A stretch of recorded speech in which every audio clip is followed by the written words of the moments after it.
এমন সময় বাবাজি মা বোনেরা শুনবেন, এমন সময় বাবাজি ওই রোগা পাতলা ছেলেটি জুনেদ বাগদাদিকে ফেলে বুকের উপর চড়ে বসলো। লোকেরা বলল কুস্তি মানবো না, মানবো না, মানবো না, আদৌ এটা হতে পারে না, কেমন করে হলো, হতে পারে, এটা মানবো না। আবার বাদশার হুকুম মোতাবিক দ্বিতীয়বার আবার কুস্তি শুরু হলো। আবার দেখা যাচ্ছে রোগা পাতলা ছেলেটি দস্তাদস্তি করতে করতে জুনেদ বাগদাদিকে ফেলে বুকের উপর চড়ে বসলো। লোকেরা বলল কুস্তি মানবো না, মানবো না, তৃতীয়বার, এটাই লাস্ট। ভাইরা আমার বাবাজিরা, এইবার বাবাজি তৃতীয়বার জুনেদ বাগদাদির সাথে কুস্তি লড়তে লড়তে লড়তে লড়তে ওই রোগা পাতলা ছেলেটি জুনেদ বাগদাদিকে ফেলে বুকের উপর চড়ে বসলো। ভাইরা আমার বাবাজিরা, বাদশা পুরস্কার দিয়ে দিল, জুনেদ বাগদাদি চলে গেলেন, চলে গেলেন। বাবাজি ওই রোগা পাতলা ছেলেটি চলে গেল। বাবা বাদশা জুনেদ বাগদাদিকে ডেকে বলেছিলেন, ও বাবা জুনেদ, আমি জানতে চাই রোগা পাতলা ছেলেটির কাছে একবার নয়, দুইবার নয়, তিনবার হেরে গেলে তার কারণ জানতে চাই। জুনেদ বাগদাদি বলেছিলেন, জাপানা যতদিন কুস্তি লড়াবেন আমি তার কাছে হারা ছাড়া কখনো জিতবো না, কারণ জানতে চাই। জুনেদ বাগদাদি বলেছিলেন, বাদশা গো, আমি যখন তার হাতটা ধরেছিলাম আমি এক পটকানে তাকে শেষ করে দিতাম। আস্তে করে মুখটা কানের কাছে নিয়ে এসে বলল, ও জুনেদ গো, আমি তোমার সাথে কুস্তিতে পারবো না, পারবো না, তবে জুনেদ গো আমার একটা পরিচয় আছে, পরিচয়টা নাও। আমি হলাম নবীর বংশধর, আমি হলাম আহলে বাইত নবীর বংশধর, নবীর আওলাদে রাসূল। আমি নবীর বংশধর, কখনো হারাম খায় না, খায় না। আমি 3 দিন হালাল রুজি না পেয়ে আপনার তোমার সাথে মোকাবেলার জন্য জুনেদ এসেছি রে জুনেদ, ওই মোকাবিলা করতে এসেছি। তুমি যদি আমাকে বুকের উপর নিয়ে হাত স্বীকার করে যদি টাকাটা দেওয়াতে পারো, হালাল ভক্ষণ করতে পারবো। নবীর বংশধর হালাল ভক্ষণ করবে দিকে তাকিয়ে তুমি আমাকে হালাল রুজির ব্যবস্থাটা করে দাও।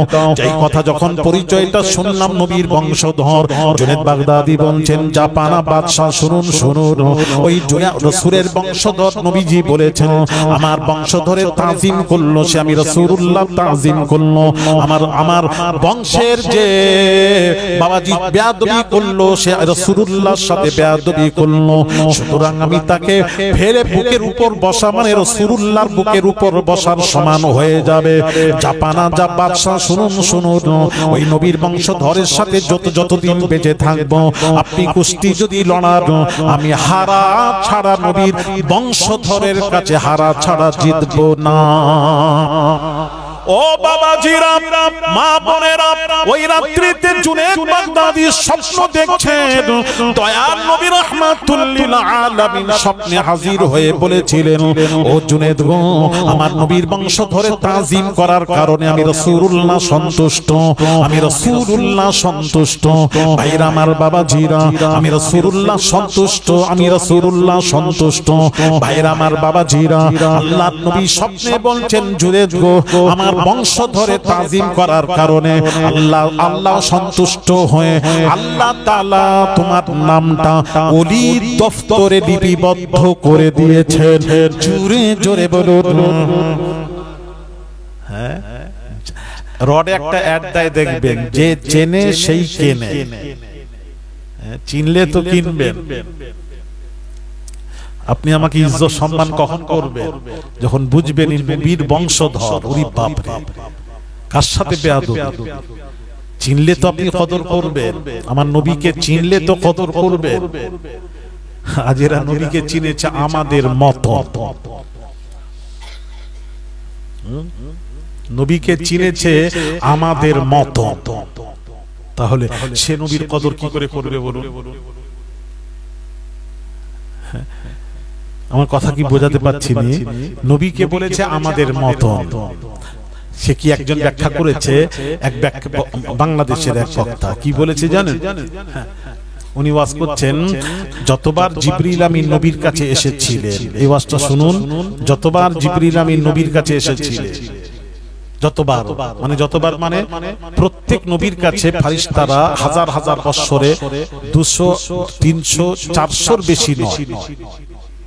কোন নবীর কাছে ফেরেশতা 400 বেশি আসে না। আর আমার আপনার নবী দয়ার নবী রাহমাতুল্লিল আলামিনের কাছে 23 বছরে 24,000 বার এসেছে। কোন রিওয়ায়েতে 27,000 বারেরও কথা উল্লেখ আছে, আমি ওটা ছেড়ে দিলাম। নিম্ন 24,000।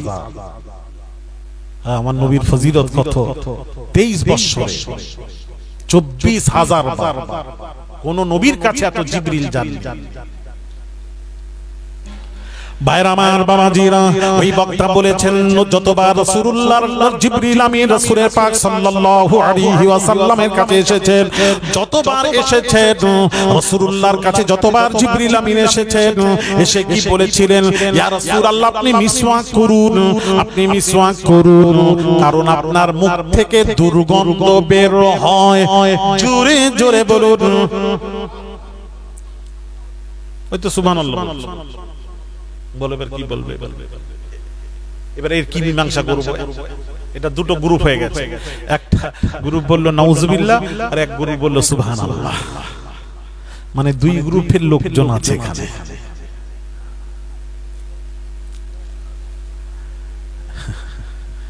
এই বাবা, এখানে নবীর মুখ থেকে দুর্গন্ধ বের হয়, এই জন্য নবীকে জিবরিল বলছেন বেশি করে মিসওয়াক করুন। সুবহানাল্লাহ। তাই তো কি হবে? সবাই বলছেন না কি হবে? বড় বক্তা বাংলাদেশ, এবার কি বলবেন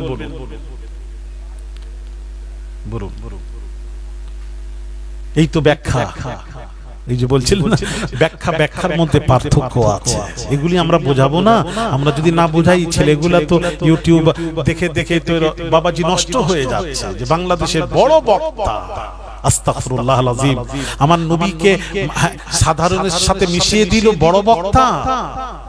হ্যাঁ, নবীর মুখ থেকে দুর্গন্ধ বের হয়, বলল বড় বক্তা। আপনি কোনটা দেখে বড় বক্তা ভাবছেন? আপনি কি ওয়াজ বোঝেন না নাকি? আপনি কি হেলিকপ্টারে উঠে যায় আর যার মানুষ লক্ষ লক্ষ মানুষ হয় এটা দেখে? কি ফলো করে আপনি বলছেন বড়? কোনটা দেখে বড় বলছেন ওরা আমাকে বলতে হবে। কি ভাষা বলছে, কি ওয়াজ করছে? আল্লাহ কি আপনার বিবেক দেননি? বিবেকটা কাজে লাগান। আস্তাগফিরুল্লাহল আযীম, আস্তাগফিরুল্লাহল আযীম। নবীর মুখ থেকে দুর্গন্ধ বের হয়। ওয়াজ দেখছেন? তাহলে হাদিসটা শোনাই, শোনাবো। কথাও বলেন, আপনারা একদম ইয়ে হয়ে গেছে। একটু বলি না, শুনেন না, একটু আকীদা ঠিক করেন না। শোনা জানি আমার ওয়াজ ভালো লাগছে না আপনাদের, আমি তো বুঝতে পারছি। ভালো লাগছে? আর কিছু বুঝতে পারছেন? হ্যাঁ, তাহলে ঠিক আছে। ওই যে চলে এসেছি যখন, আবার বুঝাবুঝির কি আছে? যখন চলে যাচ্ছি আগে, তখন স্টপ করলেন না কেন? কোনটা? হ্যাঁ, চলে এসেছি তো, তখন কোথায় ছিলেন আপনি? না, তখন বললেন এই কথাটা, এখন বললেন, তখন কোথায় ছিলেন? কি বলছেন? আমি আর পেছন দিকে ফিরে যাব। আগাতে দেন, আর পিছন দিকে করেন। পরে আবার হবে ইনশাআল্লাহ, আবার যখন আসবো আবার জিজ্ঞেস করবেন, বলবো, অসুবিধা কি? দোয়া করেন আবার যেন আসতে পারি, সম্পর্ক ঠিক রাখেন। ভাইয়ের আমার, বাবাজিরা, ব্যাখ্যাটা শুনুন কিভাবে ব্যাখ্যা করছেন। ভাইয়ের আমার, বাবাজিরা, মা বোনেরা, আব্দুল মুত্তালিব নবীজির দাদা। আব্দুল মুত্তালিবের কাছে বাবাজি কিছু মহিলারা নালিশ করলো। কিছু মহিলারা গিয়ে বলল, আব্দুল মুত্তালিব শুনুন, আমরা আপনার কাছে নালিশ নিয়ে এসেছি। কার ব্যাপারে? আমিনার ব্যাপারে। কি নালিশ নিয়ে এসেছি? না, আব্দুল্লাহ, আমিনার স্বামী আব্দুল্লাহ ইন্তেকাল করার পর আপনার বৌমা আমিনা এমন সুগন্ধি ব্যবহার করে, আশেপাশে সুগন্ধি ছড়িয়ে পড়ে, এত আতর, কিন্তু দামি দামি আতর ব্যবহার করে। স্বামী চলে গেলে তো এইরকম সুগন্ধি ব্যবহার করতে নেই। আপনার বৌমা আমিনা সুগন্ধি ব্যবহার করে। এই নালিশ নিয়ে এসেছে, একটু বোঝাবেন। এইবার বাবাজি আব্দুল মুত্তালিব বৌমা আমিনাকে ডেকে পাঠান। আমিনা গেছেন, ও বৌমা আমিনা, আমিনা পাড়ার প্রতিবেশী মহিলারা আমাকে এসে তোমার ব্যাপারে নালিশ করে গেছে। আব্বা জান, শ্বশুর আব্বা কি নালিশ করেছে বলুন? তোমার স্বামী ইন্তেকাল করার পর তুমি সুগন্ধি ব্যবহার করো, দামি দামি আতর ব্যবহার করো, সুগন্ধি ব্যবহার করো। স্বামীর ইন্তেকাল করার পর এই রকম সুগন্ধি ব্যবহার করতে নেই, করতে নেই, করতে নেই, করতে নেই। তখন আমিনা বলেছিলেন, ও শ্বশুর আব্বা শুনুন, শুনুন, আল্লাহর কসম করে বলছি আপনার কাছে, আমি আমার স্বামী চলে যাওয়ার পর থেকে আমি কোনো সুগন্ধি ব্যবহার করিনি। তাহলে পাড়ার প্রতিবেশীরা যে বলল তারা ঠিক বলেছে, মিথ্যা বলেনি। তবে শুনুন ও আমার শ্বশুর আব্বা, শুনুন, আমার গর্বে মুহাম্মাদুর রাসূলুল্লাহ আসার পর, আমার গর্বে আপনার নাতি আসার পর, মুহাম্মাদুর রাসূলুল্লাহ সাল্লাল্লাহু আলাইহি ওয়াসাল্লাম আসার পর থেকে আমার শরীর থেকে মুশকে আম্বারের চেয়েও দ্বিগুণ সুগন্ধি বের হতে থাকে। জোরে জোরে বলুন। আমি কোন সুগন্ধি ব্যবহার করিনি, শিশু মুহাম্মাদের ওসিলায় আমার শরীর থেকে সুগন্ধি ছড়িয়ে পড়ে। হ্যাঁ, আমি রাস্তা দিয়ে যাই, সুগন্ধি সুগন্ধি ছড়ায়, ছড়াতে থাকে। কে যেন সুগন্ধি ছড়াচ্ছে? রাসূল আসার কারণে। জোরে বলুন। আমি কোন সুগন্ধি ব্যবহার করিনি। হ্যাঁ, রাসূল গর্বে আসার পর যদি তার শরীর থেকে যদি আমিনার সুগন্ধি বের হয় আর নবীজির মুখ থেকে দুর্গন্ধ বের হয়। ও আচ্ছা আচ্ছা, আপনার ফার্স্ট ক্লাস ওয়াচ, কত টাকা পেয়েছে? হ্যাঁ, বাইরামার বাবাজিরা ও মা বোনের একটু শুনবেন, শুনবেন। দয়াত নবী রাহমাতুল লিল আলামিন একদিন পেশাব করলেন।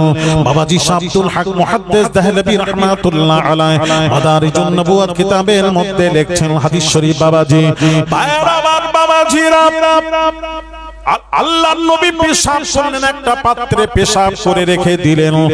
আম্মা জান আয়েশা রেখে দিলেন। সকাল হয়েছে বাবাজি, সকাল হয়েছে। আম্মা জান আয়েশা ওই পাত্রটা খালি দেখতে পেয়ে দাসী উম্মে আইমানকে বলেছিলেন, ও দাসী উম্মে আইমান, এই পাত্রে পেশাব ছিল তুমি জানো? হযরত দাসী উম্মে আইমান থরথর করে কাঁপছেন আর বলছেন, আম্মা জান, আম্মা জান, ওতে তো পেশাব করে জানতাম না, জানতাম না, জানতাম না। রাত্রি আমার পিপাসা লাগলো, আমাকে রাত্রিতে পিপাসা লাগলো। আমি তখন কি করলাম, ওই পাত্রটা দেখলাম পানি রাখা আছে, পাত্রটা নাকের কাছে রাখলাম, মুশকে আম্বারের খুশবু বের হচ্ছিল। আমি ভাবলাম রাসূল পাক সাল্লাল্লাহু আলাইহি ওয়াসাল্লাম বুঝি পানি পান করে রেখে দিয়েছেন। রাসূল পাক সাল্লাল্লাহু আলাইহি ওয়াসাল্লামের লাভ মোবারক লেগে পানি খুশবুদার হয়ে গেছে। আমি তাবাররুক মনে করে পানি মনে করে পান করে নিয়েছি। পেশাব বলে জানতাম না, জানতাম না, জানতাম না। আল্লাহর নবী যদি জানতে পারে নারাজ হয়ে যাবেন, বেজার হয়ে যাবেন, আমি ধ্বংস হয়ে যাব, বরবাদ হয়ে যাব। আমার নবী নারাজ হয়ে গেলে গোটা দুনিয়া নারাজ হয়ে যাবে। দাসী উম্মে আইমান চোখের পানি ছেড়ে কাঁদতে লাগলেন। আল্লাহর নবীর কাছে সংবাদ পৌঁছালো। আল্লাহর নবী ডাকলেন দাসী উম্মে আইমানকে, ডেকে বলেছিলেন, ও দাসী উম্মে আইমান, শোনো শোনো, তুমি আমি রাসূলুল্লাহ পেশাব পান করেছো, আজ থেকে তোমার পেটের বিমার হবে না, হবে না। আজ জীবনে পেটের বিমার হবে না, হবে না, হবে না। আমি পেশাব, আমার পেশাব পান করার কারণে আমি রাসূলুল্লাহ সার্টিফিকেট দিচ্ছি, তোমার উপর জাহান্নামের আগুন হারাম হয়ে জান্নাত ওয়াজিব হয়ে গেছে।